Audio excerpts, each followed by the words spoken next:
Hyderabad. So, ఈరోజు మనం discuss చేసుకోబోతున్నాము dog bite and its treatment.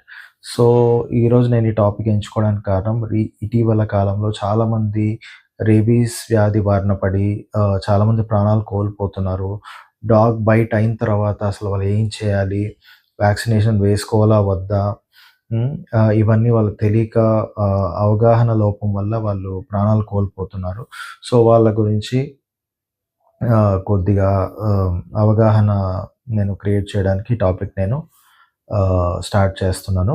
So, కుక్క కరిచిన వెంటనే మనం ఏం చేయాలంటే వూండ్‌ని మనము సోప్ వాటర్‌తో క్లీన్ చేసుకోవాలి. అట్‌లీస్ట్ 10-15 మినిట్స్ ట్యాప్ వాటర్‌తో. సో, క్లీన్ చేసుకోవాలి. లేదా హాస్పిటల్ దగ్గరలో ఉంటే నార్మల్ సెలైన్ ఇరిగేషన్ ద్వారా దాన్ని క్లీన్ చేసుకొని బెటాడిన్‌తో మనం క్లీన్ చేసుకోవాల్సి ఉంటది. తర్వాత ఆహ్, మనం టీటీ వ్యాక్సిన్ అనేది తీసుకోవాల్సి ఉంటది. 0.5 ఎంఎల్ ఇంట్రామస్కులర్‌గా ఇస్తారనమాట. ఒకవేళ 5 ఇయర్స్ లోపల మీరు టీటీ వ్యాక్సినేషన్ గనక తీసుకోనట్టయితే ఆ టీటీ వ్యాక్సిన్ అనేది తీసుకోవాలి. దెన్ మనం అసలు వ్యాక్సినేషన్ అండ్ ఇమ్యునోగ్లోబులిన్స్ అనేవి అవసరమా? లేదా? అన్నది మనకు గ్రేడ్ ఆఫ్ వూండ్ బట్టి మనం డిసైడ్ చేస్తాం. యూజువల్లీ డబ్ల్యూహెచ్ఓ ప్రకారం 3 గ్రేడ్‌లుగా దీన్ని విభజించారు. మొదటి గ్రేడ్ ఏంటంటే మనకు కుక్క మన స్కిన్ మీద నాకినా గానీ, టచ్ చేసినా గానీ ఇంటాక్ట్ స్కిన్ బ్రేక్ లేకుండా ఉండి ఇంటాక్ట్ స్కిన్ మీద లిక్ చేస్తే అది గ్రేడ్ 1 ఆఫ్ డాగ్ బైట్ అంటారు. సో, అది గ్రేడ్ 1లో మనకు వ్యాక్సినేషన్ అవసరమైతే ఉండదు. గ్రేడ్ 2 ఏంటంటే మనకు అది కుక్క మనకు చిన్న స్క్రాచెస్ ఇచ్చినా గానీ, చిన్న అబ్రేషన్ ఇచ్చినా గానీ, చిన్న మనకు బ్లడ్ రాకుండా చిన్న సూపర్ఫిషియల్ స్క్రాచెస్ లాంటివుంటే అది గ్రేడ్ 2 డాగ్ బైట్ అంటారు. సో, దీంట్లో మనకు వ్యాక్సినేషన్ అనేది రేబీస్ వ్యాక్సిన్ అనేది అవసరం. గ్రేడ్ 3 ఏంటంటే మనకు ట్రాన్స్‌డర్మల్ బైట్స్ అంటారు. సో, మనకు బ్లడ్ బయటికి రావడము, లేదా ఓపెన్ మ్యూకోజల్ మెంబ్రేన్ మీద దాని సలైవా అనేది ఎక్స్‌పోజ్ అవ్వడము, చిన్న డీప్ వూండ్స్ కానీ ఇవన్నీ గ్రేడ్ 3 కిందకొస్తాయి. యూజువల్‌గా వీటికి వ్యాక్సినేషన్‌తో పాటు ఇమ్యునోగ్లోబులిన్స్ కూడా ఇవ్వాల్సిన అవసరం ఉంటుంది. సో, యూజువల్లీ ఆహ్, ఇమ్యునోగ్లోబులిన్స్ ఏం చేస్తదంటే ఆల్రెడీ ప్రిపేర్డ్ యాంటీబాడీస్ ఉంటాయి దానికి. సో, మనం తీసుకునే వ్యాక్సినేషన్ వల్ల మనకు యాంటీబాడీస్ ఫార్మ్ అవ్వాలంటే అట్‌లీస్ట్ ఒక 10 డేస్ పడుతుంది. సో, ఈ 10 డేస్ మనకు వైరస్‌ని న్యూట్రలైజ్ చేయడానికి ఈ ఇమ్యునోగ్లోబులిన్స్ అనేవి మనకు ఉపయోగపడతాయన్నమాట. సో, ఇవి ఎలాగిస్తారు? ఈ పోస్ట్ ఎక్స్‌పోజర్ ప్రొఫిలాక్సిస్ అంటే వ్యాక్సినేషన్ షెడ్యూల్ ఎలా ఉంటుందంటే ఫస్ట్ డోస్ అనేది 0 డోస్‌గా మనం పరిగణిస్తాం. సో, 0 డోస్ తర్వాత 0, 3, 7, 14, 28 ఇలా 5 డోసెస్ మనం తీసుకోవాల్సి ఉంటుంది. దాంతో పాటు గ్రేడ్ 3 బైట్స్‌లో మనము ఇమ్యునోగ్లోబులిన్స్ అనేది 20 international unit per KG body weight ప్రకారము ఇమ్యునోగ్లోబులిన్స్ కూడా ఇస్తామన్నమాట.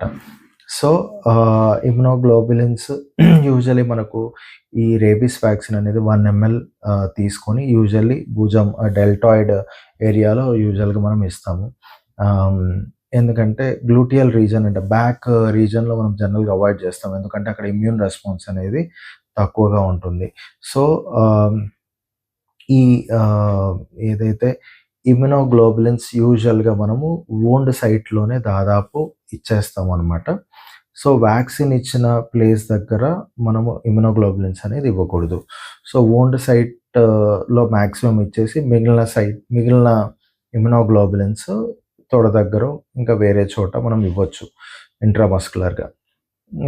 సో, సేమ్ నీడిల్ మనకు వ్యాక్సిన్ ఇచ్చిన నీడిల్‌తో ఇమ్యునోగ్లోబులిన్స్ మనం ఇవ్వకూడదు. అండ్ ఇమ్యునోగ్లోబులిన్స్ ఇచ్చే సైట్, వ్యాక్సిన్ ఇచ్చే సైట్ మనకు దూరంగా ఉండాలి. సో, ఈ విధంగా మనము పోస్ట్ ఎక్స్‌పోజర్ ప్రొఫిలాక్సిస్ అనేది వాడతామనమాట. సో, నెక్స్ట్ ఏంటంటే చాలామంది కొన్ని డౌట్స్ ఉంటాయి. ఆల్రెడీ మా పెట్ వ్యాక్సినేటెడ్ ఉంది. ఆ వ్యాక్సినేటెడ్ పెట్ కరిసినా కూడా మేము తీసుకోవాలా వ్యాక్సినేషన్ అన్నది చాలామంది అడుగుతా ఉంటారు. సో, పెట్‌కి వ్యాక్సిన్ ఇచ్చినంత మాత్రాన దాంట్లో రేబీస్ వైరస్ లేదని మనం కన్ఫర్మ్‌గా చెప్పలేం. సో, పెట్ వ్యాక్సినేటెడ్ అయినా కూడా మనం రేబీస్ వ్యాక్సిన్ తీసుకోవాల్సిందే. సో, కావాలంటే మనం ఒక 10 డేస్ ఆ పెట్‌ని అబ్జర్వ్ చేసి 10 డేస్ దాకా 037 డోస్ తీసుకొని, తర్వాత 10 డేస్ దాకా ఒకవేళ మీ పెట్‌కి ఎటువంటి సింప్టమ్స్ లేకున్నా, చనిపోకున్నా కూడా మనము దాని తర్వాత వ్యాక్సినేషన్‌ని డిస్కంటిన్యూ చేయొచ్చు. అండ్ ఇంకోటి అడుగుతా ఉంటారు. ఆల్రెడీ మేము వ్యాక్సినేట్ అయ్యున్నాము. రేబీస్ వ్యాక్సిన్ తీసుకున్నాము. మళ్ళీ మాకు డాగ్ బైట్ అయింది. మేము మళ్ళీ వ్యాక్సినేషన్ అవసరమా లేదా అని అడుగుతా ఉంటారు. So, already previously rabies vaccine తీసుకున్న వాళ్ళు ఓన్లీ 2 డోసెస్ సరిపోతుంది. 0 అండ్ 3 డోస్ తీసుకున్న తర్వాత 14థ్ డే మీ యాంటీబాడీస్ చెక్ చేసుకోండి. మీ యాంటీబాడీస్ గనక నార్మల్‌గా ఉన్నట్టయితే తర్వాత డోసెస్ మీకు యాక్చువల్‌గా అవసరం లేదు. సో, ఇంకా కొన్ని క్వెషన్స్ మాకేమొస్తాయంటే ప్రెగ్నెన్సీలో సేఫా అని అడుగుతారు. ప్రెగ్నెన్సీలో rabies vaccine is very safe. Okay. And infected mother నుంచి చైల్డ్‌కి అనేది వర్టికల్ ట్రాన్స్మిషన్ ఉండదు. సో, ఇంకా కొన్ని